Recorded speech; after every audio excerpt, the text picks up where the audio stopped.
inclusion and community building, lots of her amazing projects. So please stick around. We'll be right back.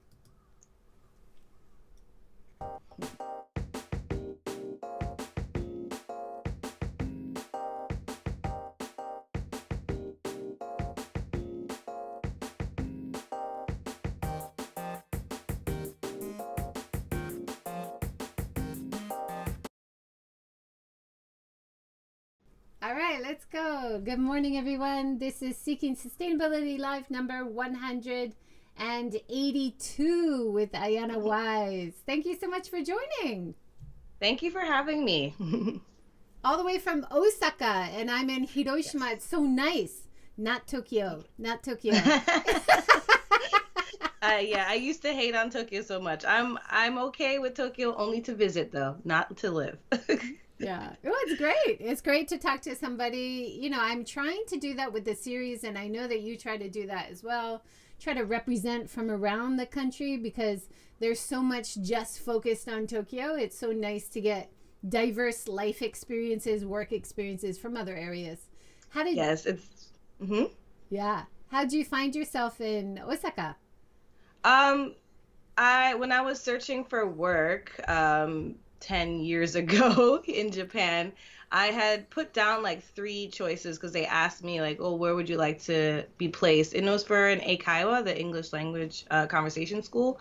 And they just had Osaka open first. So I just chose that one because it was like, hey, you're hired. In 3 months time, you can move to Japan or you could wait longer. So I was like, I want to get out.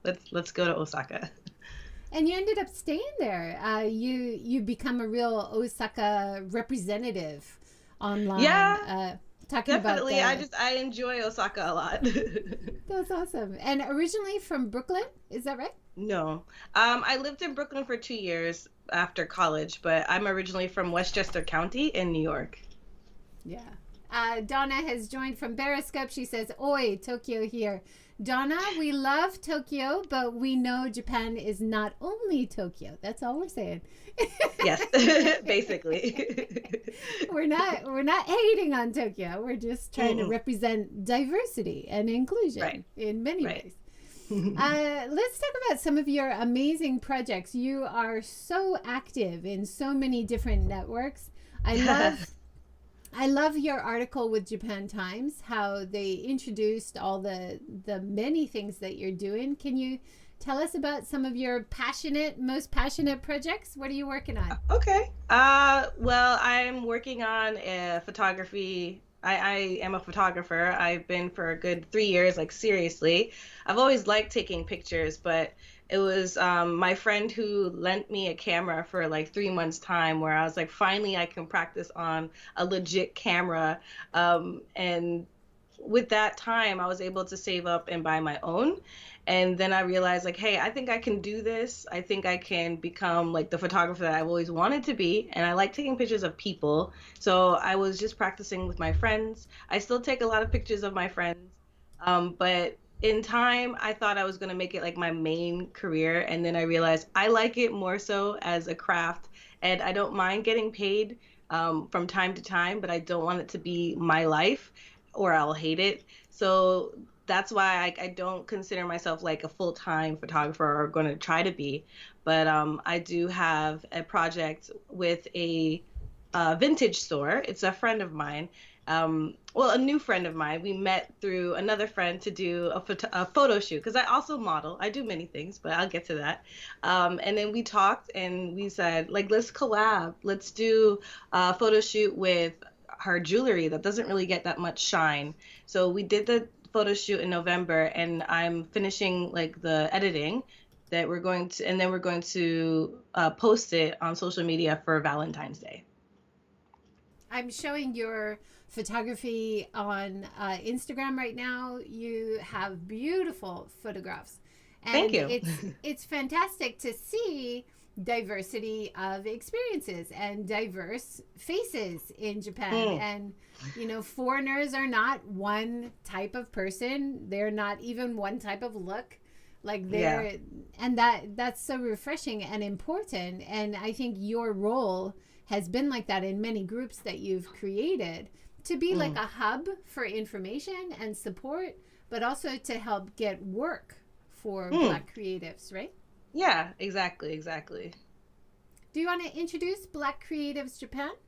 Sure. I started that group in 2015 on Facebook solely because another support group that I was in, Black Women in Japan, and another one called Black in Japan, it's just, a group for kind of venting or getting like moral support or just getting some information, but not so much sharing your own work. Because I would see people sharing like their YouTube or like some art, and it would just get buried in topics that are mostly drama or just kind of trash sometimes. So I decided, hey, let me make a new group and focus on the Black creatives, because there are a lot of us.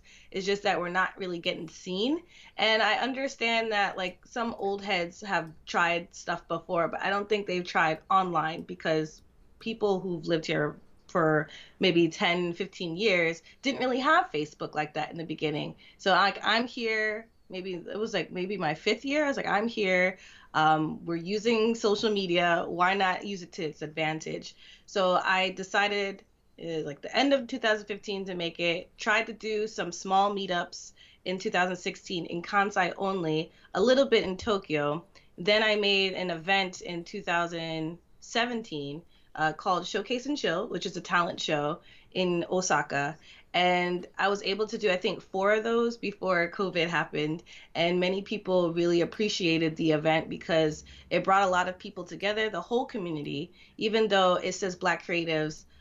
It's just that the talent is Black creatives, but the audience can come in and just experience it and then talk to people about like their craft and just spread that we're not one thing. We're not a monolith. We don't only just like hip hop or whatever. We're Black creatives that have a range and variety of interests. That's awesome. When I was researching, I found that there's a blackcreatives.com. Is that like a New York based one? Do you have any affiliation, or this is like the original one? We're just blackcreativesjapan.com. And I like your idea that you wanted to create a positive, proactive community that was kind of moving forward to get people work or get people noticed in Japan. I think that's a great incentive. Also, you've got a great quote here in the Japan Times. You said, at its core, Black,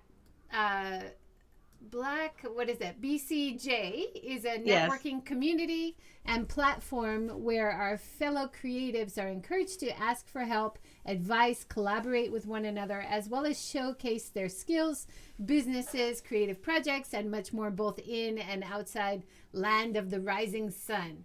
That's awesome. Yeah. Thanks.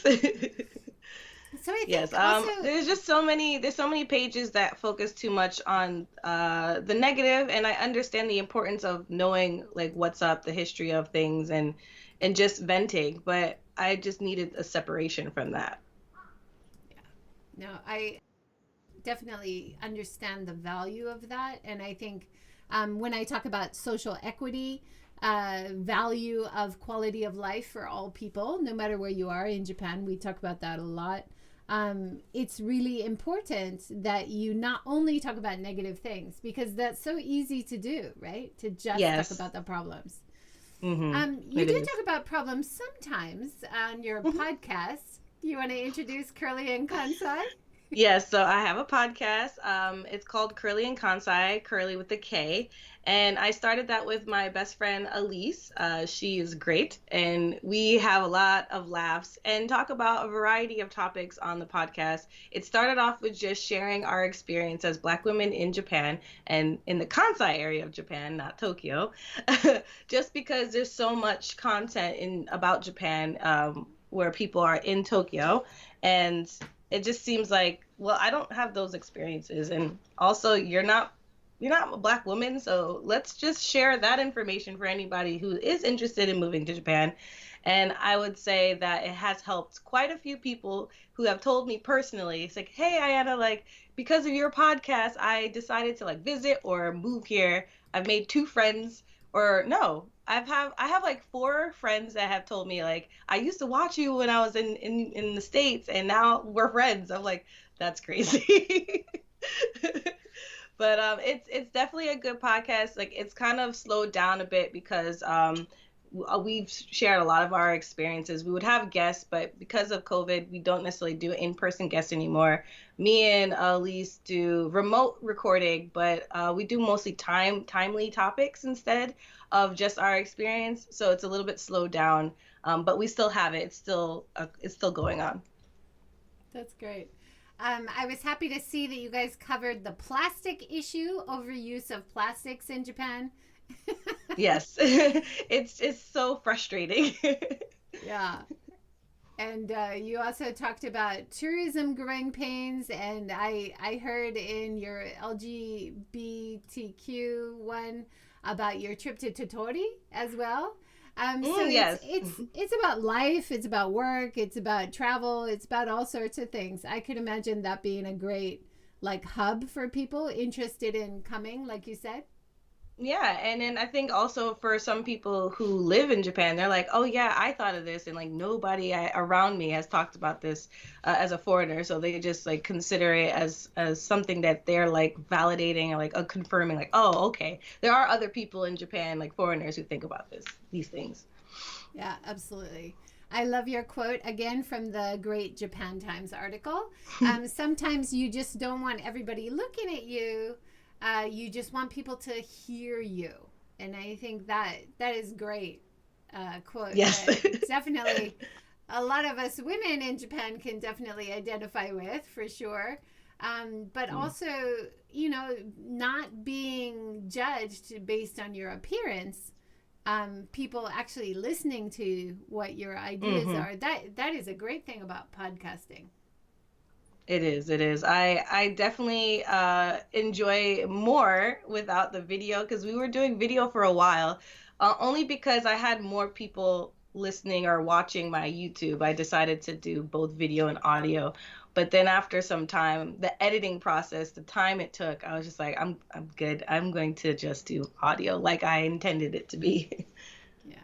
Sometimes it's more relaxing, and because I'm doing both video and then it goes to audio, I'm doing both. But sometimes I'll reach out to people and say, you want to be in my podcast, because it's a video, but I call it a podcast because it's like the interview format.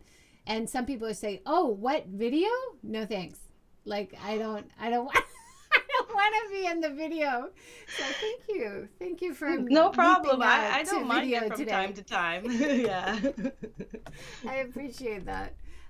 So maybe I should do some episodes with just audio, because some people are definitely more comfortable just talking than having to be on camera. I get it. So with BCJ, you mentioned some of the events. You were also doing a Wonderground event as a DJ. Tell us about your DJing. Yes. My friends were like, we don't like the clubs in Japan. They're terrible. The DJs, especially at one club, they just get lazy. They don't necessarily DJ to be good. They're just like, and also I think the staff or the manager doesn't want certain kinds of DJ styles. So I think all the DJs just kind of do the same thing and play the same type of music and cut everything off. It's not really good DJing in our eyes or in our ears.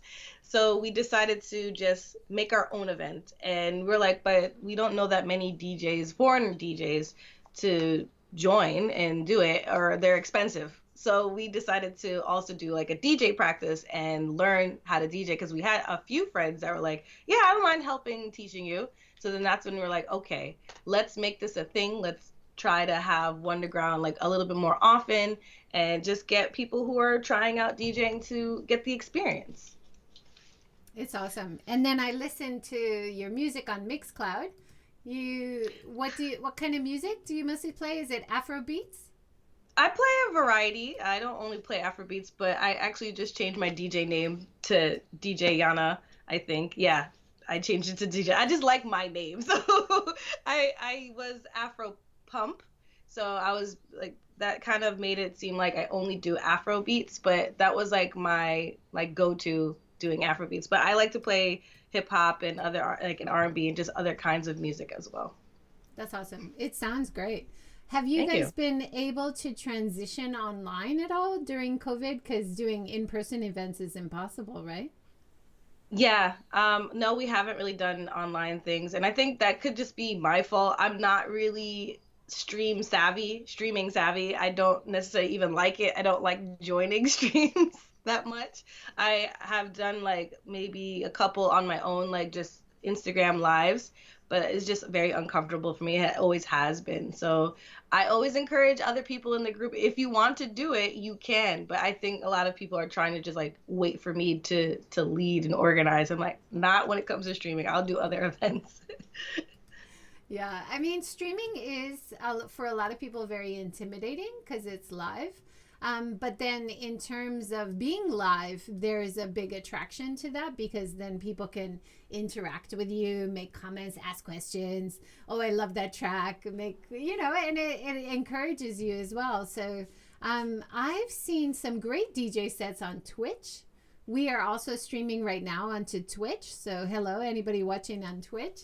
And it'd be great to see you on there because sometimes I'll just put it on as I'm doing other work and have it as background. It's great. But Instagram Yeah, I'll Live, think about similar. it, but I'm not sure. Yeah, I hear you. Yeah, it's another one of your many projects. It's hard to, what is that? When I visited a farmer and he said the secret to good farming is to use your time most efficiently. And I thought, that pretty much applies to everything, doesn't it? You're like, how you use your time. I don't know how you have time for all these projects, but I love it. I mean, I think a lot of it too is just I might focus on one thing, one or two things in a matter of a few months or half a year, and then it gets traction later. So people are like, oh, she's doing all these things at the same time, but I'm like, I'm actually not doing everything at the same time. It's just now out there on the internet for people to see or hear. Yeah. Let's talk about your community organization of Black Lives Matter March last year. Can you tell us about that? Sure. In the summer when the heat of the protests were happening in the United States, there was a couple of people who were interested in doing a march in Osaka. So I decided to help them after they did like a little poll on Instagram. And at first I didn't really want to be that involved. I just wanted to help them get a team. But because I knew like everybody that I was giving them as a team and everybody was kind of like looking to me to like help, I decided to join. And it took like 5 days. It was really quick, very sudden planning that I've never done in my life, planning a whole march that had about 2,000 people join. I've never done. And I was shocked that so many people came. And I would have to thank my friend Maricela for posting on Twitter and tagging Naomi Osaka, which then led to Naomi Osaka endorsing the march, which led to more people like, is she coming? Is she going to the march? Which also led to so many people like, hey, this is something I believe in and I want to join this march and spread awareness and solidarity to what's going on in the United States and Black people in the world. So I think because of that is what kind of helped the I was going to say ninzu, that's Japanese, the amount of people come to the march. So I really appreciate that. And I'm happy that I was able to be a part of something that, dynamic. And although I would say it's just a lot of work and I don't necessarily want to continue being like spending a lot of my time volunteering for the BLM movement in Kansai, I still help, but I am more passionate in like BCJ and other things. Yeah, that's awesome. And you were talking about you had over 50 volunteers and over 2,000 people show up. And of course, when you do marches in Japan, because we're in Hiroshima, we often have peace marches. We had BLM as well last year, a smaller group. You have to register in advance with the police. There's a lot of paperwork if you want to do it like legally. I guess, Yes. It wouldn't be a big problem if you didn't, but if you're expecting a lot of people, you do work with authorities and then once it's approved, it goes really smoothly. Is that your experience as well? Yeah, I mean, in our team of 10, like of the main organizers, we had a lot of people that had experience with all of this. Like we had someone doing crowd control And then we had our mixed Japanese friend who was able to go to the authorities and get things done quickly. So it wasn't just foreigners planning everything. It was a good group of us who also speak Japanese and understand like what to do, even though we're also learning what to do. It was just a quick thing, and I'm like really surprised that it went so smoothly. The day of, though, it was very stressful for me, and I didn't think it was going that smoothly, but everybody who was just participating said this went so smoothly. I really appreciate this event. So I was just like, okay, it's always going to be stressful for me as an organizer, no matter what event it is, because even with Wonderground, although Wonderground was like we had a groove at some point, and then Showcase and Chill, it's always going to be stressful for me. I'm always going to be like, is this going well? Until after the fact, everyone's like, I loved it. This event was great. Please do it again. That's awesome. And it's very positive and very inclusive. You had a variety of people and a variety of experiences of people talking. Did you have any positive after effects, like any good knock-on effects after?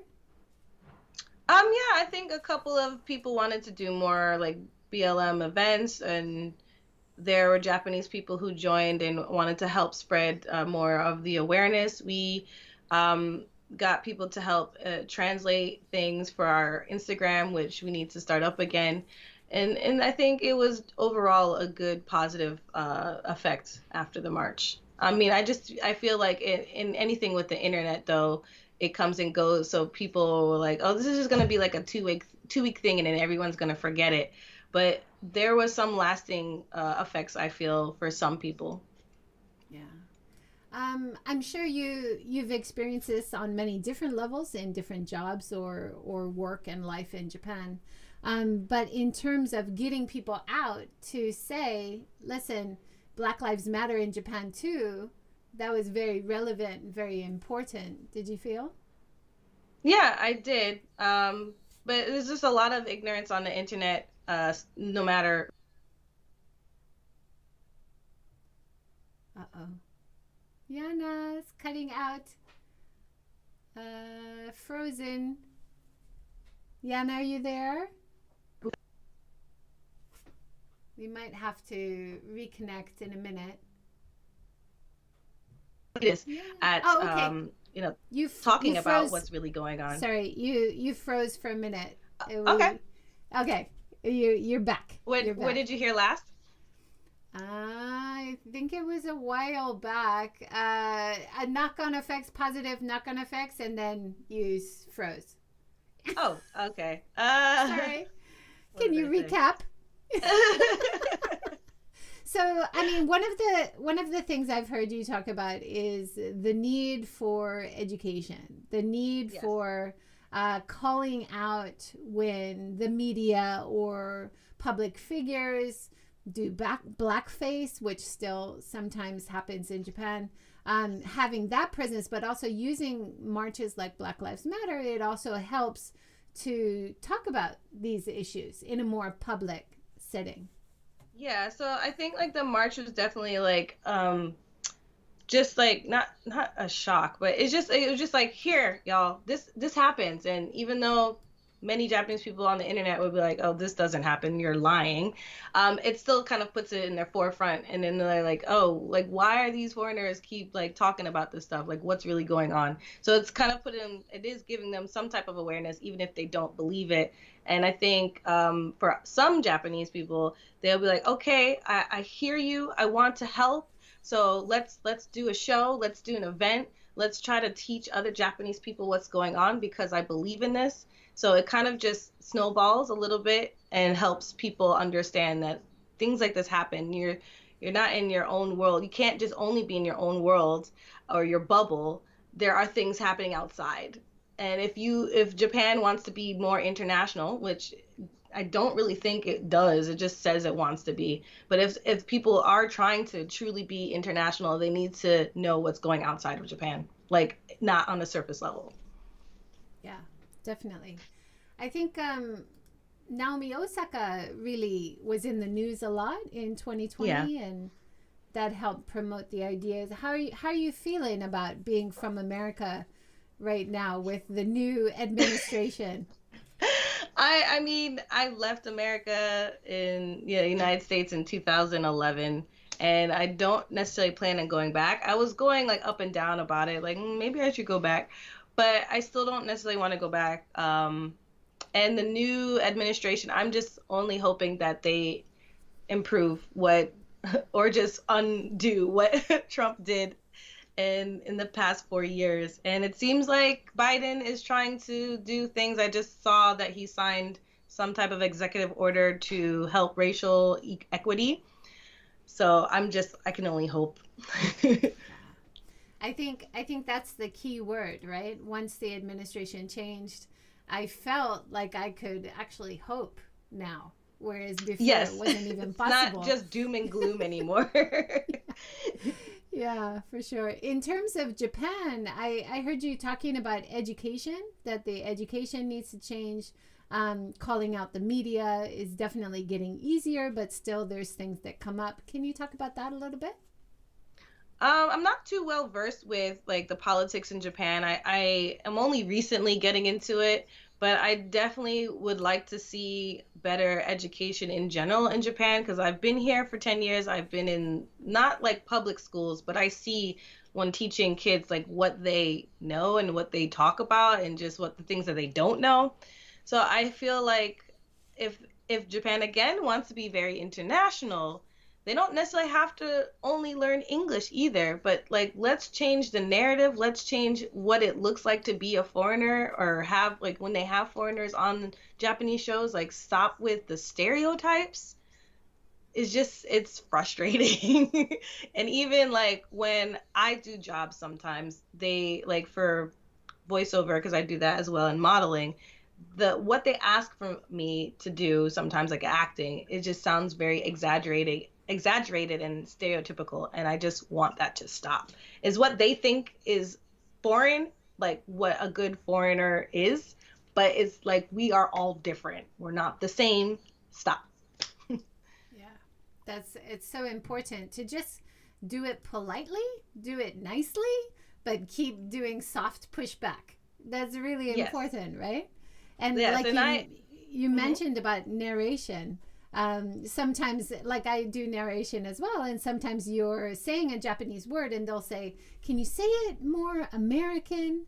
Can you say like Hiroshima instead of Hiroshima? You know, like yeah, it's like, oh, you want me to be beginner level Japanese learning? Okay.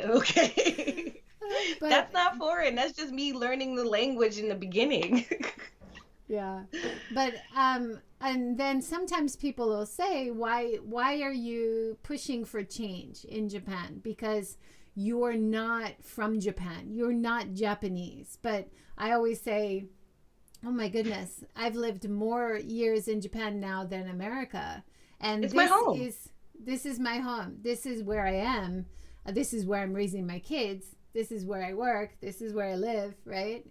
I would do the same if I lived in Italy or in any other country, like, or Brazil. Like, I would do the same. If it's been like 10 years, especially, it doesn't even have to be 10 years. It's just like I decided to live here and call it my home. I want to see positive changes for everybody, not just foreigners, for Japanese too, especially the Japanese women here and the single mothers. Oh my God.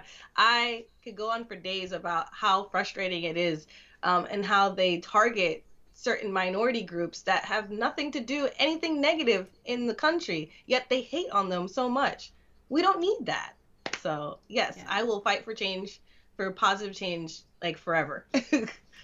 That's awesome. And I think that whole bringing up your experiences, just talking about your normal life, talking about your work, talking about things that you're doing, projects you're doing, events and stuff, it actually helps Japanese people as well. Because like you said, there are groups in Japan which are minorities and which are always blamed for social problems or easy scapegoats. And they have very less stable work conditions. For example, working mothers. We're seeing rises in suicide rates with women and children now after COVID. So we know that Japan is not a perfect society, even from within. Japanese people. So I think talking about diversity of women, diversity of different skin color, different ethnicities is so relevant in Japan and so necessary. Is that how you feel? It is. Yeah. So thank you for everything you're doing. It's so important. And, it's not like we are soapboxing all the time, right? We're not standing up and lecturing everybody. We're just sharing our truth. And I think that's so important, right? Yes. And I noticed too, for any Japanese online that I've talked to or just interacted with in some degree, the ones that really connect with us or just like what we talk about are those minorities. And I realized that they try to learn English so they can get out of the society or the societal norms that they can't handle anymore. A lot of my Japanese friends that I'm like really close to are considered very different, or that nail that's sticking out that couldn't get hammered down. So I appreciate those who reach out, but I also continue doing these things. And I know I only do it in English, and my Japanese isn't good enough to explain certain nuances. But I do appreciate those who also learn English and try to reach out. And I just continue to do these things so I can reach them. Even if it's not like 100% like understood. I know that they need something. Yeah, for sure. I was teaching at the university level for over 20 years, and I sometimes have ex-students or current students who remember me and remember some of my lessons, and they'll reach out and they'll say, I'm not feeling very happy in my life, but listening to your podcast, or, oh, that guest that you had really inspired me.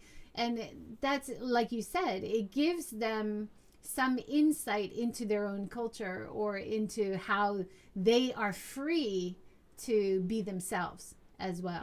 Right? Yeah. That's powerful. Also, we have minority groups in Japan, like the Ainu, like even people in Osaka, maybe Osaka, but Okinawa. We've talked to some people in the series who have done documentaries on minority groups or different groups that live with stigma. Even Hiroshima, after Hiroshima, there's a stigma. After Fukushima, there's a stigma. So diversity matters on so many different levels. Yes, it does. If you could have an influence on like school education, you said sometimes you're asked to come and talk to school kids. What kind of things me do you personally. talk about? I think with BLM they ask for speakers, and I'm just now getting into speaking more, but I'm still only doing like interviews and just not in-person speaking roles. But it would be nice to also have that opportunity to speak in front of some people after the pandemic. But we'll see. For now, we'll just keep practicing and trying to do better in writing and get the word out more confidently. Nice. Yeah, I'd like to see that. I noticed one of your you went to Disneyland, and Disneyland has been in the news recently because they're revamping the Pirates of the Caribbean to be more inclusive because they had some stereotypical stuff. But I just wanted to show your Disneyland picture where you said you've had enough of Mickey Mouse. It's hilarious. Yeah, I just didn't find it was Disney Sea, but I just didn't find the theme park that enjoyable. I am a roller coaster fan, so USJ would be my choice if it comes to theme parks that I've been to in Japan. And you did some modeling for USJ, did you not? I did a commercial. Yes, I was in a Harry Potter campaign. I was really excited for that. But the whole process, or just doing the video shoot, was insane. It was cold. It was in January. This was like 2 years ago. For 3 nights, and it was all night from like 10 p.m. to in the morning 7 a.m. One time it went to like 9. I'm like, what is going on?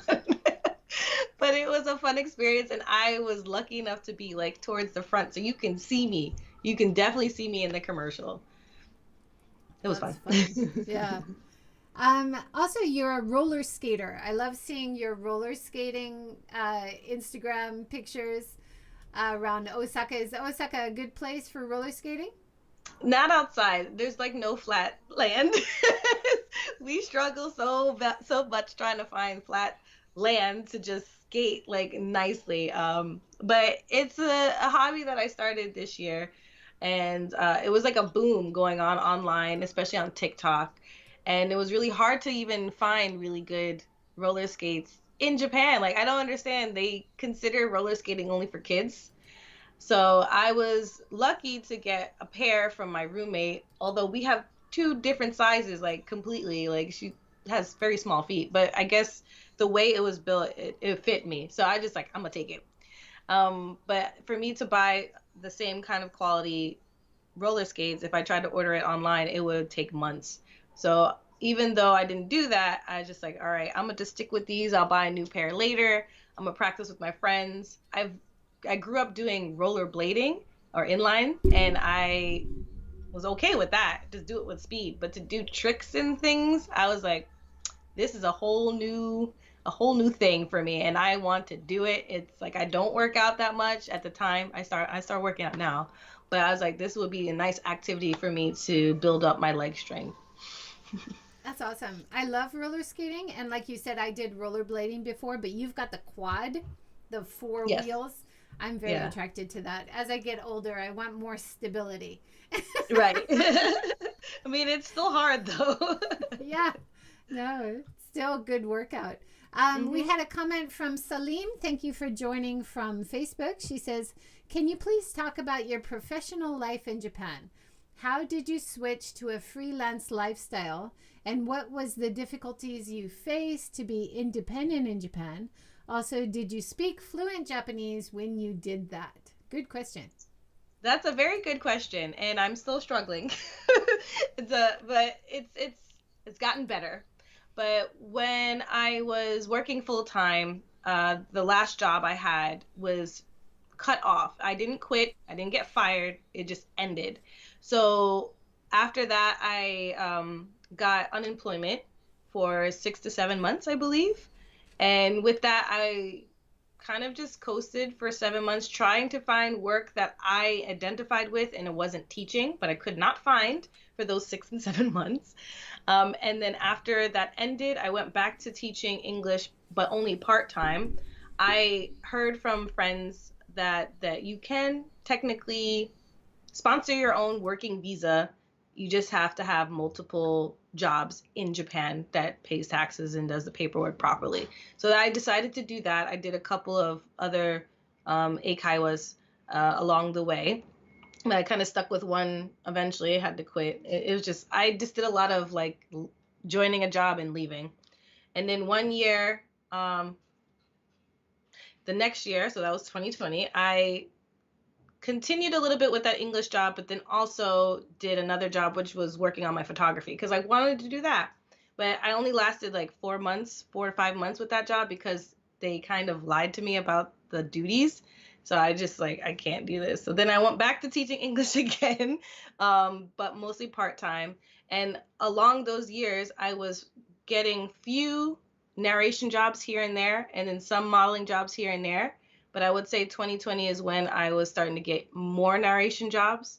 And then I had that one modeling job that now got posted in January. I did it in April, but it got posted this year with Wacol, which is a famous underwear company in Japan, which I hope helps me get more work.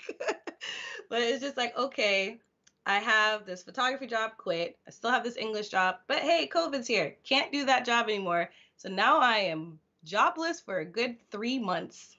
I was able to still survive because I had savings and donations from people, but it was very difficult. And then I kind of created my own position with a friend who has a restaurant, Bistro New Orleans. I recommend you going there. The food is absolutely amazing, and the owner he's just a wonderful person. I asked him because he was trying to revamp his restaurant. It's like, hey, I see you need help with your social media. He at first hired me just to take pictures of his new menu. So I was like, cool. Now, I really want to stay in Japan. I don't want to teach English anymore, even part-time. Can you help me out by maybe like, would you hire me as a social media manager? And yeah, we talked about it with him and his wife, and they decided that that's okay. So that's like my day job, social media managing for this restaurant. And then I also am getting more and higher paying narration jobs now. After one job I did where I kind of amazed them, I had to cry. It was like, I'm actually acting. It was one of the few actually voice acting gigs that I got in Japan. So I was like, cool, you like this? All right, you're going to give me more work?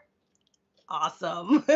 So that's like kind of the journey I went through, and it's been difficult because with narration jobs and modeling jobs, you don't get paid right away. It's either a month or 3 months later you get paid. So you have to do a lot of money management because you don't know what you're going to get every month. But with a proper like day job, you can at least kind of budget with that if you get that monthly. So yeah. Yeah, great. That's great insights. And I found that too, like with doing good narration work, if you do a good job, you'll definitely get more work in future. I did a string of stories which were translated, and then I did some editing as well because the translation needed some work to make it more native style English. And then so I added that as part of my narration work, and that seemed to work well. Okay. But man, some of the stories were so heartbreaking. I was sometimes trying not to cry as I'm reading. But then they said, actually, we're really happy that you did it that way because you need to show emotion in your voice, right? When it's called for. So yeah, it's like acting. It is, but it's also being true to what your emotions are as well sometimes. So it's interesting work, isn't it? It has helped me with my speaking in general and pronunciation for things. And also, I forgot to answer, no, I'm not native. I'm not really high level in Japanese. But when it comes to doing narration, it's really good to understand Japanese because a lot of times the director does not speak English. And I'm getting most of the voice work that's supposed to be for English. I've done like maybe 1 or 2 jobs where I need to speak Japanese, but it's always like one word or a small phrase. So it's definitely good to be intermediate level, at least for these jobs. I want to be better in my Japanese so I can get more work and they don't have to worry about having someone to translate or just worried about I'm not understanding anything. That's great. You mentioned about getting donations. I've got your Ko-fi page here for Kurly and Kansai. Do you have another one, or is this if people wanted to donate to your work? Yeah, for Kurly and Kansai, there's that. And I think like there was a time where, I mean, it's still going on, but during a lot with the protests, people are sharing their Cash App or their PayPal for mutual aid and just like, sharing your story. And my friend in the States was like, Ayana, please share your story. Or like they made a graphic for me and shared for me because I was like, I don't really want to do that because especially millennials are like, we're taught not to ask for help like that or do GoFundMes like that. But they helped me a lot and I appreciate them for that. But it's not something that I talk about often because I guess a lot of us would feel ashamed by it, but that's how I was able to survive the 3 months was my savings and help from people on the internet. So I really appreciate them. And I want to say thank you in public. Yeah, no, it's really important. And there are a lot of people that want to support you. And I think especially during COVID, when a lot of part-time work is kind of dropping away or you can't do events that might be a stream of income, it really helps. So if you're interested in supporting Yana, please have a look at her social media and follow. You've got a great Linktree. Your Linktree, I'll put the link below because that goes to all your various links. Yes. Right? Thank you. It's quite a lot of them. And I think that's a great service. I love Linktree. I need to do it for myself. You find it pretty easy to use their infrastructure? Yeah, I do. I think people don't really look at it, but seeing that you look at it, and there's a couple other people in the recent weeks that told me that like, yeah, this site is nice, and I'm looking at my insights. It's like, oh, people are actually clicking on it. But I don't know like what other links are, because I didn't pay for like pro, but I'm just like glad that it's there because that's how some people are reaching out to me. So I will just keep using it. Yeah. No, it's a great idea, especially if you're going from Instagram, because you can only do one link on Instagram. So if you have your Right. Linktree link, then you can go to multiple links from there. That's a frustrating thing about Instagram. People always asking, how do you link? And you're like, you can't share the link. Sorry. Yeah. It's still frustrating. You have to have a certain amount of followers to put it in your stories. And I'm not going to have that anytime soon. And another thing you're doing, which is good if you're a self-funded creative, is you're making your own merch. How have you found any success? You've got some cute bags. No, that's it's so frustrating. I tried, and that's something I have to go back to. But I started painting with acrylic gouache. I always say it. I always say it wrong. But I really wanted to go into creating more visual art because I'm a very visual person, and I like doing it. I like doing abstract. But that's just something I have to go back to and try to really focus on at some point. But I'm focusing on other things. Like you said, I do many things. How do I have the time? I don't have the time for everything. So for now, it's on pause. Yeah, no, that's fine. I've been, people always say to me, you got to do some merch. But because my focus is sustainability, I want it to be sustainable. And a lot of the merch mills, like they just quickly make it and send it. It's so convenient, but it's not very sustainable. So I'm still searching. I will get there. If you're waiting for my merch, it will happen sometime this year. Nice. Please stay tuned. Yeah, so one of the other things, you were doing roller skating, but also you tried SUP. Now, I'm a huge fan of SUP. In Hiroshima, we have all the rivers, but of course, Osaka has a lot of rivers too. Did you enjoy it? Yes. What does SUP stand for again? Stand up and paddle. Stand up and paddle. So I tried that because it was a job. It was a video that's going to come up soon. And I actually have a narration. I have to do the narration for that video as well. So it will come up soon and I'll share that when it's live. But I was a bit scared because it's like, I am on this thing and I have to paddle in the middle of the water. I felt like I was going to fall. The partner, who was also in the video, he actually fell, but he was fine. But it was just really funny. But it wasn't that hard. It was just like you have to know. Like the guy was teaching us what to do, and I was able to do it. So I would do it again, but in warmer weather. Yeah. We have it in Hiroshima as well. We've got a few rental places. It's something that I hope would be more of because it doesn't use fossil fuels. There's no loud noises. There's no pollution. It's a wonderful way to see the city because you just go along quietly. But in my case, it's sit up and paddle because I do not stand anymore. I kept falling off. Oh. But sitting up is completely fine. You can do that as well, and it's a really nice way. Or kneel. You can kneel and paddle. But then you'd have to change the SUP word, I guess. Right. Another thing you said in the Japan Times article, which I want to go back to a little bit, is talking about building community, not society. Can you talk about that a little bit? I thought that was interesting. Yeah, because society has its own set of rules and it just evolves from whatever people have been doing for years. But there's always going to be smaller communities within society. And people always want to feel like they belong somewhere. In society, eventually you don't feel like you belong, especially if you're very different from the norms of society. So I feel like it's important to have that community. And it doesn't matter if it's a big one or a small one, as long as you feel like it's a positive thing for you and that it's not toxic. Because moving here as a foreigner, I felt very lonely for a good 3 years. And I didn't think I did until I broke down like my third year, realizing I have friends, but I feel very lonely still. Why is that?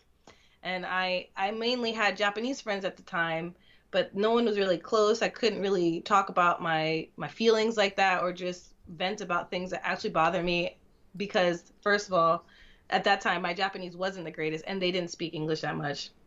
And then also they didn't experience a lot of things that I experienced. So there was like there's no thing to actually compare, not compare, but like, what's the word I'm trying to say? It was just hard. So I realized that I need to find people of like-minded. They don't have to be American. They just have to have something similar, and I can talk to them and it could be deeper. I don't want shallow friends anymore. And then when I made BCJ, I felt like this is the community that I really want to build, because I'm really passionate about creative things. It doesn't really matter what your creative thing is. It's just that my mind is focused on creative. There's people who have math brains, science brains. Mine is like arts. So I want arts in this community, and I want to make it foreigner and Japanese. But like I focus more on the Black community, because I was like, I'm Black. I feel more connected to my Blackness more than ever now that I'm outside of the United States. Like, I'm more aware of who I am, and I just wanted to bring that to other people as well. It's like, please, let's work together to figure out what it's like to navigate in Japan as a Black person, and also be positive about it.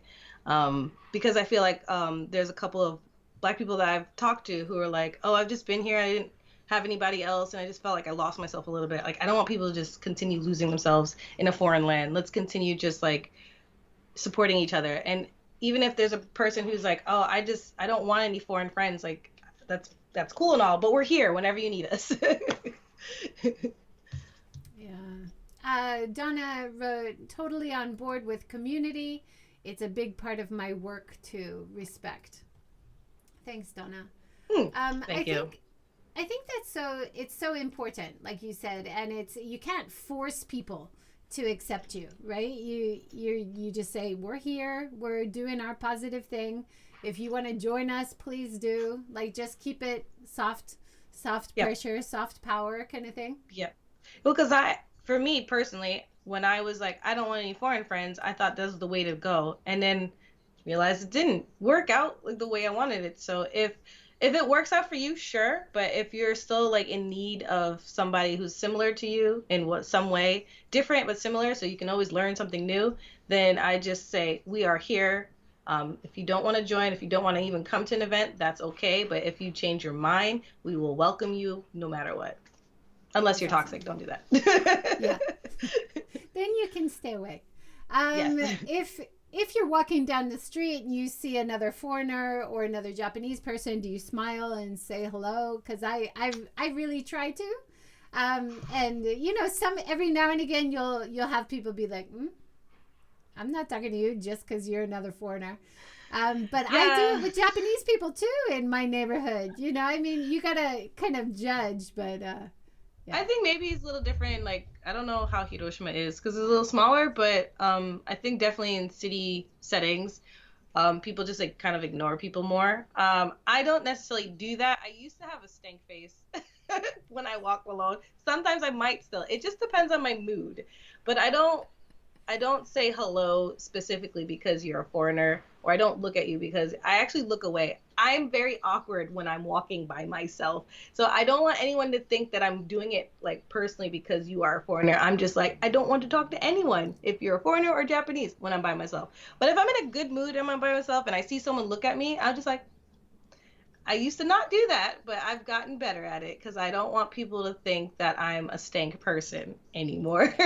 But then again, I don't care what they think. I just want to just look a little bit more friendly, but not too friendly so you talk to me. So it's just like something that I fight with internally all the time. Yeah, no, I get it. And I find it even more relaxing sometimes when everybody's wearing a mask, because you can't really like lock eyes with people. So it's kind of like you can be invisible more if you want to be, I like you it. know?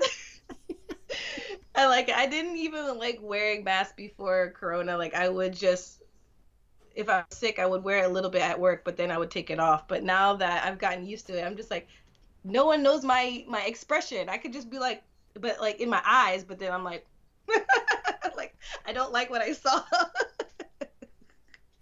I can kind of pretend. Yeah. One of the quotes from, you're talking about community as well. You say, things change slowly in Japan. The puzzle may seem near impossible to solve, but each support group and podcasts, like the twists and turns of a Rubik's Cube, get us closer to a cohesive goal. Did I say that? It's beautiful. I love it. Do you still feel that way? That was last year. I still feel that. Yeah, I still feel that. It can be frustrating how slow Japan can be, but I feel like what happens in Japan, and I've been here for 10 years, so what I feel sometimes is like things change slow, then fast, really shortly, and then slow again. So it's not even like a complete change. It's just like, we're changing this, not fully, but then we're going to be slow in completing that change. And that's just the way it's been, it seems. Yeah. In your interview with non-native creative, Alicia, who was also in this series so far, you were talking about your future plans, like hoping to do talent show, fashion show, do events again. Is that still your plan for this year, or any other projects you're hoping to do? I don't know if it's this year, but it's still on my mind to do. It's still on the list of things that I want to accomplish. Because like the last showcase in Chill was supposed to be a little bit bigger and have like a fashion show, but then we put it on halt before the pandemic even happened because of the timing. We're kind of feeling a little burnt out with the events that we're doing, so we're just like, all right, let's take a short break and we'll get back in the springtime because people can like be out more and it's not too cold. But then Corona happened, so it's still on the list. Yeah, good. One of the events that I found on, I think it's BCJ Instagram, is the Vanishing Footprints, which is a very sustainability focused event. I love it. You're doing a fashion swap, you're doing vegan foods. Fantastic idea. I tried to do something similar in Hiroshima, and it was actually the impetus for this talk show series. So have you gonna try that again in the future? How did that go? Vanishing Footprints. Yes. Sorry, that event is all to my friend Taylor. So I do have a team of people helping with events. So all props to her. That was her idea. And also Rosie, who is not a member of BCJ, but she is an ally and a supporter of the group. So with those two, I said to them, like, let me help you. We could try to get more people to come. Let's link it to BCJ because it is a very creative idea. So with that, we have done maybe 3 of them, and we want to continue doing them. We did one in December recently, and I think we're going to do another one in spring. We kind of try to do it seasonal, so people are like, oh, I want to get rid of clothes, so let's try to do this. I've gotten some really nice pieces from swapping, so I really enjoy that event. And with Rosie, who is a baker, a vegan sweets baker, she started off just like doing it in her room, and she's still doing it in her room, but she now has her food handling license, so she's trying to expand there, and I'm really excited to see how it turns out. You'll have to introduce me to her. I'd love to talk to her in the series. Sure. That'd be great.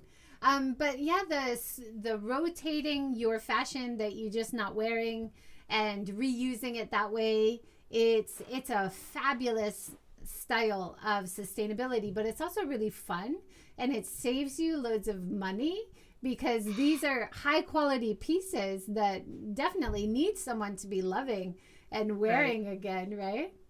Yes. It's fun too because you're interacting with everybody, and then you like to like see who's gonna choose your piece that you donated. It's like, oh, that was mine. And then people are like, oh, I got yours. This is really nice. Thank you. It's just like, it warms your heart to see that there's another home for this piece that you just no longer connect with.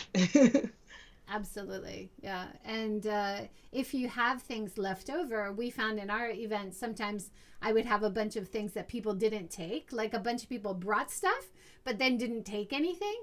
And so I was left with like a carload of clothes. But the good thing about that now is it's quite easy to pass it on to recycle, reuse shops.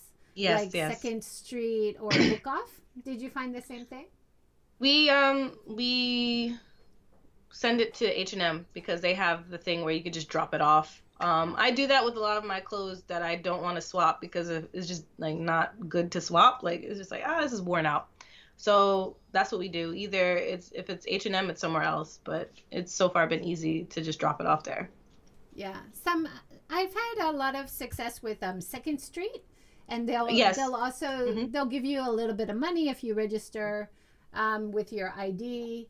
H&M is all right, but I think they're burning it. Most of it is being burnt. What? They're not reusing the actual material. I didn't know that. Thank you. I mean, we do get a lot of energy in Japan from incineration. So, but if you want to see the fabrics and stuff reused, I think Second Street or Book Off, they do clean it, repair it, reuse it as is, which might be a little bit better, but yeah, I'll tell my friend Taylor because she's really into sustainable living and fashion as well. I can also share her Instagram because she's really trying to reuse and like find. She loves kimonos, so she's trying to like find kimonos and like kind of refurbish them, or is that the word? Refurbish? Yeah. Trying to like reuse, make them into a new piece, and then with the vintage store owner, like use those pieces and try to like integrate it with more modern pieces. So she tells me all the time or asks me questions when I'm like, I said I like this harness. She's like, is that leather? I'm like, no, but I just like the fashion. She's like about to tell me like, make sure it's not leather. So I was like, cool. Like I know she's really into like sustainable living and fashion. So I'll share her. Even if you're choosing things that are sustainable, but they're vintage or they're used, even if it is leather and you're extending the life of the product, that's still better than buying it new, right? Yeah. I think she was just going on about it being new leather. Yeah. But please introduce me to them. They sound like an amazing guest for a future episode. Yeah, and we'll put links below. Thank you so much, Yana, for joining today. That was awesome. Thank you, everybody, for joining and for your great comments today. Tomorrow, we are talking with Azby Brown about Japanese traditional carpentry and his internship for 3 years building a shrine or temple in Nara. So that's very interesting. Please join us again tomorrow morning at 9 a.m. Have a great day, everyone. Thanks. Bye. Bye. Thank you.